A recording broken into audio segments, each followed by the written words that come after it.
So we all have been exposed with the concept of time travel. For some of us in the 90s, it was introduced via movies such as Terminator, Doctor Who, Back to the Future and more. It's a plot concept which has been used time and time again by many story writers. But for those of us that grew up in the 80s or 90s, in our childhood, Dragon Ball Z was an amazing anime on Toonami and one of the major shows that made us rush to our TV screens and talk about it the next day at school. Dragon Ball Z is one major show that introduced time travel to a lot of us during the Android and Cell saga. I mean, it was a topic that made a lot of us kids scratch our heads, or we tried to understand it but not to its full degree. I mean, how many of us actually really understood that there were many future Trunks and at least 4 timelines or more, or that the cell we were watching on the screen was a cell from timeline 3 and that it came from the future that kills the Trunks to take his pod and come to the earth and blah blah blah blah blah. You know, as a kid we didn't think that far. Some of us were like 7-8 years old. Toriyama is even noted as a Terminator fan anyways, so this concept and design were kinda seen before for some of us. If you didn't know that, maybe check out our video on 7 mind-blowing things about Dragon Ball Z. But the hyperbolic time chamber, or the room of spirit and time, is a place in which 1 year inside the chamber is the equivalent to 1 day on the outside. The training area itself, speculated as some to be 10 times Earth's gravity in some dubs, but it can be more the further you go or whatever. Much like planet Vegeta or King Kai's home planet for example. Time dilation in the chamber is basically 1 minute of real time is about 6 hours, 5 minutes and 15 seconds. At this point of time, including Dragon Ball Super, Vegeta has used the time chamber 4 times and Goku has used it 3 times. So how does something like this work exactly? What is time? While most people think of time as a constant, physicist Albert Einstein showed that time is an illusion. It is relative. It can vary for different observers depending on your speed through space. To Einstein, time is kinda the 4th dimension. Space is described as 3-dimensional, which provides a traveler with the coordinates such as length, width and height, and showing location. However, time provides another coordinate, direction, although conventionally it only moves forward. This 4-dimensional space is referred as the space-time continuum. Theoretically, time travel is possible, but not backwards but forwards, and this can either be explained via gravity or velocity. How, you may ask? Well, in 1905, Einstein wrote a paper on the electrodynamics of moving bodies, which became the foundation for his theory of special relativity. Einstein's theory was based on 2 key principles. The principle of relativity. The laws of physics don't change even for objects moving in a constant speed as a frame of reference. The principle of the speed of light. The speed of light is the same for all observers regardless of their motion relative to the light source.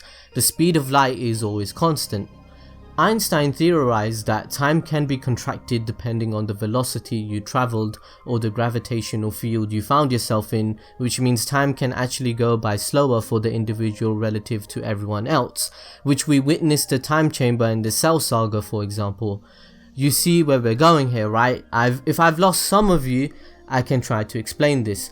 So what I'm trying to say is, when Goku, Gohan, Vegeta or Trunks entered the time chamber for the first time, they are essentially entering a new realm in which the Earth has a huge gravitational field, making the experience of time much slower, or the Earth is spinning way faster than normal, only relative to them, which also dilates the experience of time. So 2 options are here, guys. Either the gravitational time dilation, where the gravity of time chamber is humongous to the point where the gravitation field bends the fabric of space-time, making it extremely slow, or the spin velocity of the time chamber is extremely fast where the experience of time becomes extremely slow. So let's put both theories to the test. If the time dilation for 1 year to 1 day is caused by the gravitational field, then the mass of the hyperbolic time chamber has to be a megaton heavy, and I'm talking about heavier than 10G, heavier than 300 and 450G Vegeta trained in. I'm talking about heavy to the point where it's thousands of times heavier than the sun. Just thinking about that might blow your mind. It's known that the time chamber has 10 times Earth's normal gravity as soon as you step off the platform, and I'm no scientist, but I don't think that's enough to make time dilate to 1 day on Earth. It's hot. There's less air. and the gravity is different. Which means 1 year in the chamber. So furthermore, it has huge fluctuations between extremely hot and extremely cold. In the time chamber, if you weigh 65 kilograms, you would weigh 650 kilograms in the chamber.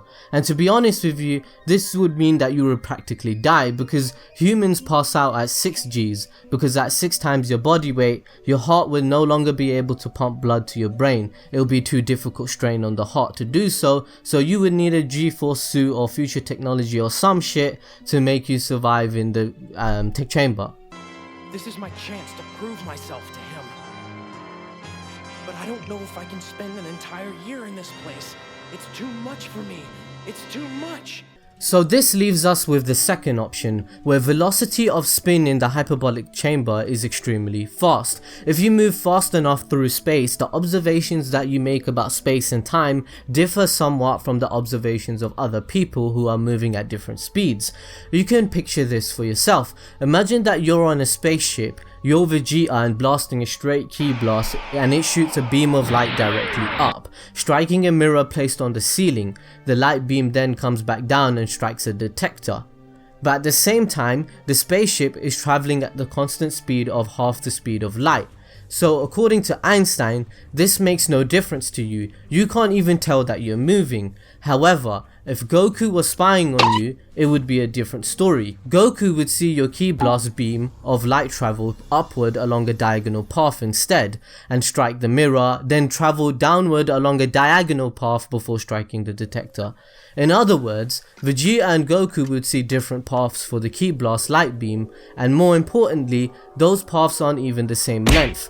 This means that the time the beam takes to go from the laser to the mirror to the detector must also be different for Vegeta and Goku, so that you both agree on the speed of light, because the speed of light is constant.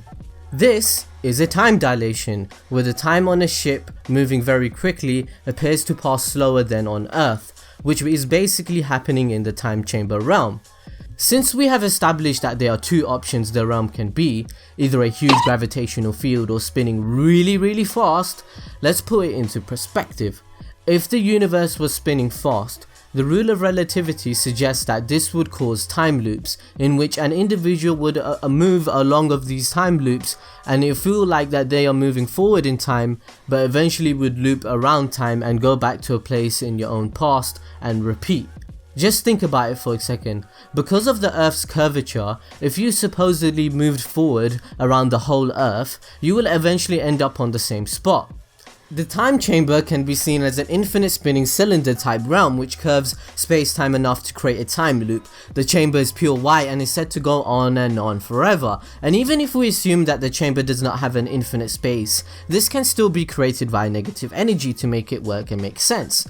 Negative energy appears in the speculative theory of wormholes. A wormhole directly connects two locations which may be separated arbitrarily, apart in both space and time, and in principle allows near instantaneous travel between them. So this can be seen as something that Kami and Dende created or have the power to do so or something. I don't know if that exists in the time chamber. It can be a wormhole at the end of the day. Wormholes are hypothetical theory, but it's physical and it is possible. No one knows how to create negative energy or a wormhole, but obviously in the Dragon Ball universe, Kami or someone or something has done so, or that explains the chamber having its time dilation. Anyways, I hope you guys enjoyed this little fun video trying to explain the science of the time chamber for no goddamn reason with anime logic and Toriyama's logic and Dragon Ball Z blah blah blah. But please smash that like button to support this video and share with any Dragon Ball Z fans that may enjoy this video. Comment below how blasted your mind is right now and whether or not you think what we said is kind of right. And tell me what you didn't understand so we can explain it. And what did you think of the time chamber as a plot device in itself? Some people think it just became broken and stupid and super. Snapchat and Twitter and social media is here, and so if you want to check out our second channel and you want to check out our other videos, it will be located in the description. And we'll see you guys next time, and thanks for watching this video. See ya.